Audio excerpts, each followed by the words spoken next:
Start early. It is lethal to ignore raising one's children in a good way from a young age, while believing they will adopt good character when they become older. It is much more difficult for older children to change their character compared to younger children.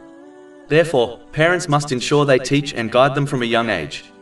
This is why the Holy Prophet Muhammad, peace and blessings be upon him, advised Muslims in a hadith found in Sunnah Abu Dawood, number 495, to encourage their children to offer their prayers before they become mature and it becomes obligatory on them.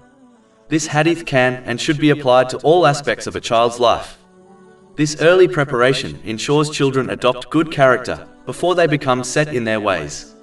It is not a secret that changing one's character for the better after they become set in their ways is a very difficult challenge. Over 400 free ebooks, audiobooks, infographics, podcasts and blogs available on our website, www.shakepod.com.